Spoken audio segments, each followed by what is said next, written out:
محمدا عبده ورسوله أما بعد فإن خير الحديث كتاب الله وخير الهدي هدي محمد صلى الله عليه وسلم وشر الأمور محدثاتها وكل محدثة بدعة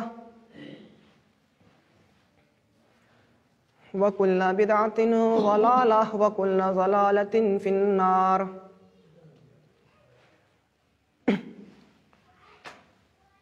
أعوذ بالله من الشيطان الرجيم. بسم الله الرحمن الرحيم.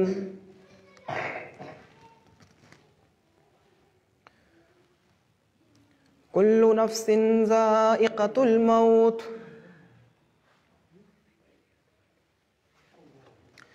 رب اشرح لي صدري ويسر لي أمري واحلل عقدة من لساني يفقهوا قولي. رب زدني علما رب زدني علما اللهم رب زدنی علما آمین. حاضرین مسجد، حمد و ثنا، تعریف و توصیف، کبریائی، بڑھائی و بزرگی صلی اللہ رب العالمین کے لیے ہے، جو خالق کائنات ہیں، مالک ارض و سما ہیں، جو اس دنیا کا رچیتا اور رچنا کار ہے، جو کریٹر آف یونیورس ہے، جو کنگ آف آل ورلڈ ہے. اس کی جتنی بھی تعریف کی جائے کم ہے. کما حقہ، اس کی کوئی مکمل تعریف بیان نہیں کر سکتا. مختصر رب کی تعریف کے بعد بے شمار درود و سلام کی پھولوں کی بارش ہو تمام نبیوں پر، بالخصوص ہمارے اور آپ کے آخری نبی جناب محمد رسول اللہ صلی اللہ علیہ وسلم ذات اقدس پر. اللہم سلم وسلم وبارک علیہ.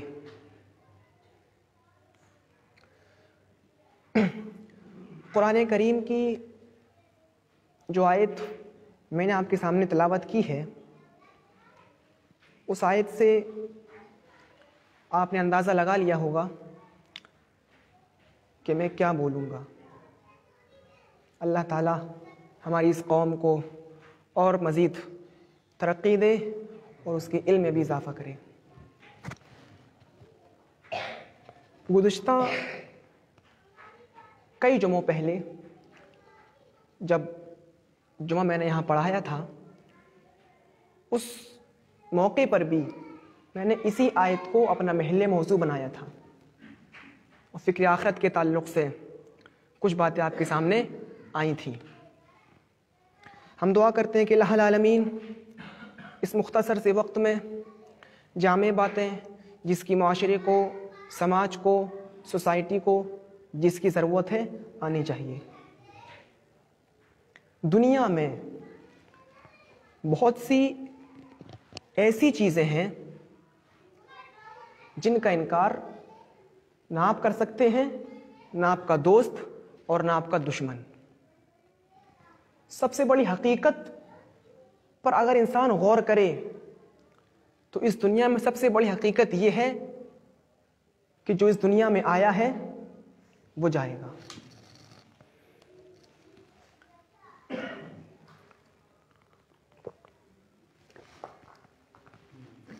سب سے بڑی حقیقت یہ ہے، موت ایک ایسی اٹل حقیقت ہے جس سے کسی بھی مذہب کا ماننے والا، کسی بھی مکتب فکر کا ماننے والا اس چیز سے انکار نہیں کر سکتا. یہ ایک ایسا جام اور ایک ایسا پیالہ ہے جسے ہر انسان کو پینا پڑے گا، چاہے خوشی سے پیو چاہے غم میں پیو، لیکن پینا پڑے گا. موت اور اس کے وقت کی کیفیت، جب انسان کی روح نکلتی ہے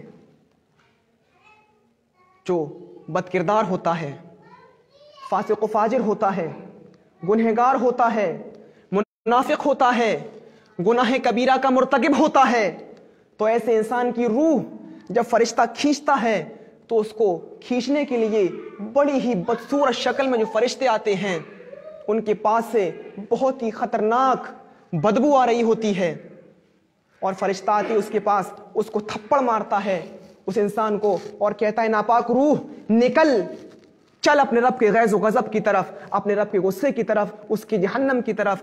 وہ انسان سمجھ جاتا ہے میرا انجام کیا ہونے والا ہے، پھر وہ پھڑپڑاتی ہے، تڑپتی ہے، جسم میں چھپتی ہے بچنے کے لیے۔ اللہ کے نبی فرماتے ہیں کہ جس کی روح نکلتی ہے منافق و فاجر انسان کی، گنہگار کی، اس انسان کی روح نکلتے وقت اس کو اتنی تکلیف ہوتی ہے، اتنی تکلیف ہوتی ہے جس طریقے سے زندہ انسان کی آپ کھال ادھیڑیں، ہلکا سا آپ کٹ لگائیے اپنے ہاتھ پر اور پھر وہاں سے پکڑ کر پورے جسم کی اس کی کھال ادھیڑیے آپ، اس کو کتنی تکلیف ہوگی۔ اتنی ہی تکلیف ایک مرنے والے گنہگار انسان کو اس کی روح نکلتے وقت ہوتی ہے، روح نکلتے وقت۔ اور فرشتہ اس کو بدبودار کپڑے میں لپیٹ کر لے جاتا ہے سجین کی طرف جو ساتوں زمین کے نیچے ہے۔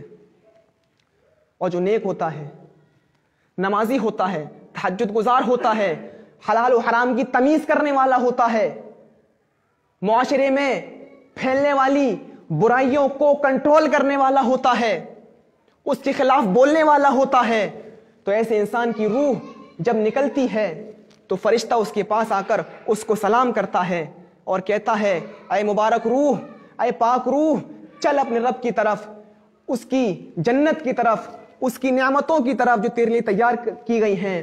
وہ روح سمجھ جاتی ہے کہ میرا انجام کیا ہونے والا ہے، اور خوشی خوشی اپنے آپ کو وہ اس فرشتے کے حوالے کر دیتی ہے، سرنڈر کر دیتی ہے۔ لو، ہر انسان کے ساتھ ہی منظر ہونا ہے، ہر انسان کے ساتھ، کوئی ایسا نہیں جو بچ جائے ان چیزوں سے، سب کو اس سے گزرنا ہے۔ اور موت تو ایک ایسی چیز ہے جس سے انسان بچ ہی نہیں سکتا، آپ کچھ بھی کر لیجئے۔ اللہ تعالیٰ نے قرآن کریم کے اندر 20 کے بارے میں بیان کیا ہے۔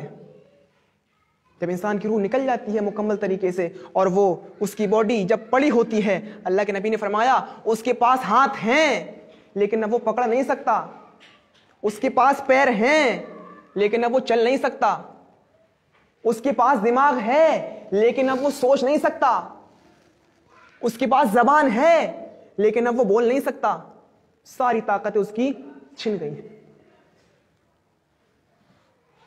جب یہ روح میں نے تمہارے جسم کے اندر پہنچائی اس وقت بھی تم کمزور تھے، اتنے کمزور تھے، اتنے کمزور تھے، اتنے کمزور تھے کہ تم اپنے ہاتھوں سے غسل بھی نہیں کر سکتے تھے، اپنے ہاتھوں سے تم کھانا بھی نہیں کھا سکتے تھے، اتنے کمزور تھے۔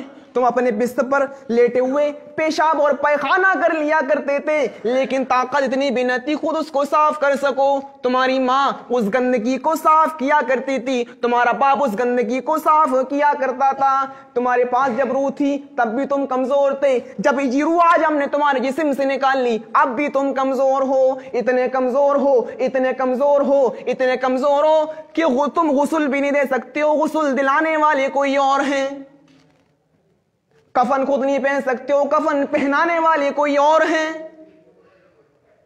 چارپائی پر خود نہیں لیٹ سکتے ہو، لیٹانے والے کوئی اور ہیں، قبرستان خود نہیں جا سکتے ہو، لے جانے والے کوئی اور ہیں۔ تم اتنے کمزور ہو، اتنے کمزور ہو، جب روح تمہارے جسم کے اندر میں نے پہنچائی تب بھی تم کمزور تھے، آج بھی تم کمزور ہو۔ یہ انسان کی بے بسی اور لاچاری اور لاغری ظاہر ہوتی ہے۔ ایک انسان 70-80 سال کی زندگی گزارنے کے بعد جب اپنے رب کی طرف جاتا ہے تو وہ غور کرے اور سوچے کیا لے کر جا رہا ہے، کیا لے کر۔ ہمیں اور آپ کو ذرا غور کرنا چاہیے، ہمیں ان تمام مرحلوں سے گزرنا پڑے گا۔ قرآن کریم اللہ تعالیٰ فرماتا ہے قُلْ إِنَّ الْمَوْتَ الَّذِي تَفِرُّونَ مِنْهُ فَإِنَّهُ مُلَاقِيكُمْ۔ اے محمد صلی اللہ علیہ وسلم آپ اناؤنسمنٹ کر دیجئے، آپ اعلان کر دیجئے، قُلْ إِنَّ الْمَوْتَ الَّذِي، جس موت سے تم بھاگ رہے ہو، او لوگو جس موت سے تم بھاگ رہے ہو فَإِنَّهُ مُلَاقِيكُمْ، یہ موت تو تم سے ملاقات کر کر رہے گی۔ ملاقات کس کو کہتے ہیں جانتے ہیں آپ؟ آپ نے کہا السلام علیکم، وعلیکم السلام موبائل پر، یہ ملاقات نہیں ہے، یہ الیکسل ہے کہ ملاقات اس کو کہتے ہیں آپ میرے سامنے کھڑے ہیں، میں آپ کے سامنے کھڑا ہوں، میں نے کہا السلام علیکم، آپ نے کہا وعلیکم السلام، میں نے آپ سے مصافحہ کیا، آپ نے مجھ سے مصافحہ کیا، آپ نے میری آنکھوں میں آنکھیں ڈالی، میں نے آپ کی آنکھوں میں آنکھیں ڈالی، آپ نے مجھے گلے سے لگائے، میں نے آپ کو سینے سے لگایا، اسے کہتے ہیں ملاقات۔ اور قرآن کریم نے ملاقات کا لفظ استعمال کیا ہے، قُلْ إِنَّ الْمَوْتَ الَّذِي تَفِرُّونَ مِنْهُ فَإِنَّهُ مُلَاقِيكُمْ، اے نبی آپ اناؤنسمنٹ کر دیجئے، آپ اعلان کر دیجئے دنیا والوں، جس موت سے تم بھاگ رہے ہو فَإِنَّهُ مُلَاقِيكُمْ، یہ موت تو تمہاری آنکھوں میں آنکھیں ڈال کر رہے گی، یہ موت تو تم سے مل کر رہے گی، یہ موت تمہیں اپنے گلے سے لگا کر رہے گی۔ اور بھاگنے کا مطلب تھوڑا سا بخار آ گیا چیک کرا رہے ہیں کورونا تو نہیں ہو گیا، تھوڑی سی سانس لینے میں دقت ہوئی بھاگ رہے ہیں، ہزاروں نہیں لاکھوں روپیہ خرچ کر رہے ہیں، یہ بھی بھاگنا ہے۔ میں یہ نہیں کہہ رہا ہوں کہ علاج مت کراؤ، میں یہ نہیں کہہ رہا ہوں کہ مت بھاگو، لیکن اللہ کیا کہہ رہا ہے؟ جس موت سے تم بھاگ رہے ہو فَإِنَّهُ مُلَاقِيكُمْ، یہ موت تو تم سے ملاقات کر کر رہے گی، یہ موت تمہیں اپنے شکنجے میں لے کر رہے گی۔ بھاگو، کہاں بھاگو گے؟ بچو، کتنا بچو گے؟ بھاگ رہے ہیں لیکن انجام فَإِنَّهُ مُلَاقِيكُمْ، یہ موت تم سے ملاقات کر کر رہے گی۔ ثُمَّ تُرَدُّونَ إِلَىٰ عَالِمِ الْغَيْبِ وَالشَّهَادَةِ، ثُمَّ تُرَدُّونَ إِلَىٰ عَالِمِ الْغَيْبِ وَالشَّهَادَةِ، پھر وہ تمہیں پلٹایا جائے گا، تمہیں لوٹایا جائے گا اس ذات کی طرف جو عالم الغیب ہے، والشہادہ، اور اپنے علم کے اعتبار سے ہر جگہ حاضر و ناظر ہے، اس ذات کی طرف تمہیں پلٹایا جائے گا، اللہ عالم الغیب کی طرف تمہیں لوٹایا جائے گا، اللہ کی طرف تمہیں پلٹایا جائے گا۔ فَيُنَبِّئُكُم بِمَا كُنتُمْ تَعْمَلُونَ، پھر وہ تمہیں باخبر کر دے گا، وہ تمہیں بتا دے گا دنیا میں تم نے کیا عمل کیے، اچھے کیے تو وہ بھی، برے کیے تو وہ بھی۔ ہم 2 سال پہلے آپ کا تقریر کر کے گئے، آپ نے کہا یہ بولا، میں نے کہا نہیں، آپ جھوٹ بول رہے ہو، میں نے یہ نہیں بولا، نہیں آپ نے بولا معافی مانگیے، میں نے نہیں بولا، آپ نے اٹھا کر ہماری ریکارڈنگ سنا دی، دیکھیے آپ نے بولا، ہم خاموش ہو گئے۔ میں کیا کر سکتے، ریکارڈنگ موجود، تقریر موجود ہے میری۔ جس طریقے سے آپ کے پاس کسی انسان کی 2, 4, 10, 20 سال کی ریکارڈنگ موجود ہوتی ہے اور کوئی جھوٹ نہیں بول سکتا، آپ اس کو دکھا سکتے ہو، اللہ رب العالمین کے پاس بھی ریکارڈ موجود ہے۔ اس نے کیا کہا؟ فَيُنَبِّئُكُم بِمَا كُنتُمْ تَعْمَلُونَ، وہ تمہیں بتا دے گا، باخبر کر دے گا تم نے دنیا میں کیا عمل کیے ہیں۔ مجمع الزوائف کے اندر علامہ حزبی حدیث کو نقل کرتے ہیں کہ قیامت کا دن ہوگا اور میدان محشر لگی ہوئی ہوگی، وہاں جی لوگ بھی کھڑے ہوں گے، نمازی بھی ہوں گے، تہجد گزار بھی ہوں گے، لیکن فرشتہ ان کو جب نامہ اعمال دینے کے لیے آئے گا یہ اپنا دائیں ہاتھ بڑھائیں گے، لیکن فرشتہ ہاتھ واپس کر لے گا، نامہ اعمال لوٹا لے گا اپنی طرف اور کہے گا نہیں اپنا الٹا ہاتھ بڑھاؤ، بائیں ہاتھ بڑھاؤ۔ یہ کہیں گے ہم تو نمازیں پڑھا کرتے تھے، فرشتے کہیں گے ہمیں کچھ نہیں معلوم، ہمارے رب نے تمہیں تمہارے بائیں ہاتھ میں نامہ اعمال دینے کو کہا ہے۔ وہ اپنا بائیں ہاتھ بڑھائیں گے، بائیں ہاتھ میں ان کو ان کے نامہ اعمال دیے جائیں گے۔ یہ حافظ بھی ہوں گے، قاری بھی ہوں گے، علماء بھی ہوں گے، حاجی ہوں گے، نمازی ہوں گے، تہجد گزار ہوں گے، ان کو ان کے الٹے ہاتھ میں نامہ اعمال دیے جائیں گے۔ وہ جب اس کو پڑھیں گے، یہ برائی، یہ صفحہ الٹیں گے تو یہ برائی، یہ صفحہ الٹیں گے تو یہ برائی، ارے برائی برائی نظر آئے گی۔ ہم نے نمازیں پڑھی وہ کہاں چلی گئی، ہم نے روزے رکھے وہ کہاں چلے گئے، ہم نے زکات دی وہ کہاں چلی گئی، ہم نے حج کیا وہ کہاں چلا گیا، ہم نے فلاں فلاں کو وضو کے لیے پانی دیا وہ کہاں چلا گیا، صدقہ و خیرات کیا وہ کہاں چلا گیا۔ آواز آئے گی، آئے میرے بندے، تیری غیبت نے، تیری چغلی نے، تیری اناد نے، تیرے کینے نے، تیرے بغض نے، تیری دشمنی نے تیری نیکیوں کا صفایا کر دیا، تیری اناد نے ایک بھائی کی دوسرے بھائی کے درمیان دشمنی تیری نیکیوں ختم کر دیا۔ اللہ نہیں فرماتے ہیں کہ دشمنی، غیبت اور چغلی انسان کی نیکیوں کو ایسے ختم کرتی ہے جیسے آگ لکڑی کو جلا دیتی ہے اور دیمک لکڑی کو کھوکھلا کر دیتی ہے۔ یہ برائیاں اور یہ بدعملیاں ہماری نیکیوں کو بھی ختم کر دیتی ہیں، نماز اور روزے جیسی عبادتوں کو بھی ختم کر دیتی ہیں چیزیں۔ سوچنا چاہیے, غور کرنا چاہیے. ہماری اور آپ کی اصل منزل تو وہی ہے, وہی فمن زحزح عن النار, جو جہنم سے بچا لیا جائے, وادخل الجنہ, جنت میں داخل کر دیا جائے, فقط فاز, وہ کامیاب ہے, وہ کامیاب. آئیے ایک اور قرآن کی آیت کی طرف. فلولا اذا بلغت الحلقوم وانتم حينئذ تنظرون. جب یہ روح نکلتی نکلتی تمہارے نرخرے تک پہنچ جاتی ہے. روح, زاد المعاد پڑھی علامہ ابن قیم کی. روح جب جسم سے نکلتی ہے تو سب سے پہلے اس کے پیر کے تلوے سے نکلنا شروع ہوتی ہے, اور نکلتے نکلتے اس کی حلق پر آتی ہے, یہاں پر آنے کے بعد اٹک جاتی ہے, اور پھر نکلتے ہوئے کان اور ناک اور آنکھ کے راستے سے پھر یہ روح جب باہر نکل جاتی ہے. کبھی آپ نے دیکھا ہوگا جب انسان مر جاتا ہے نا, اس کی آنکھیں کھلی رہ جاتی ہیں, کیونکہ وہ روح کو اپنی آنکھوں سے نکلتا ہوا دیکھتا ہے, دیکھ لیتا ہے, اور اس وقت وہ یہ بھی دیکھ لیتا ہے کہ میرے پاس جو فرشتے بیٹھے ہوئے ہیں روح نکالنے کے لیے, وہ عذاب کے فرشتے ہیں, ثواب کے فرشتے ہیں, رحمت کے فرشتے ہیں, ثواب کے فرشتے ہیں. وہ سمجھ لیتا اپنے انجام کو, ملک الموت اس روح کو کس کے حوالے کرے گا نکالنے کے بعد. دنیا میں اپنے انجام کو سمجھ لیتا ہے, مرنے والا جان لیتا ہے. فلولا اذا بلغت الحلقوم, جب یہ روح نکلتے نکلتے تمہارے نرخرے تک پہنچ جاتی ہے. وانتم حینئذ تنظرون, اس وقت تم اس روح کو اپنی آنکھوں سے نکلتا ہوا دیکھ رہے ہوتے ہو. ونحن اقرب الیہ منکم ولکن لا تبصرون, اس وقت میں اس کے تم سے زیادہ قریب ہوتا ہوں. جتنا تم قریب ہو اس سے زیادہ ہم اس کے قریب ہوتے ہیں. یہ اللہ رب العالمین کہہ رہا ہے. جبکہ باپ کی روح نکل رہی ہے تو بیٹا اس کے پاس بیٹھا ہوا ہے, لیکن اللہ کیا کہہ رہا ہے, بیٹا بھی اتنا قریب نہیں ہے جتنا قریب میں ہوں. اس کی بیوی بھی اتنے قریب نہیں ہے جتنا قریب میں ہوں.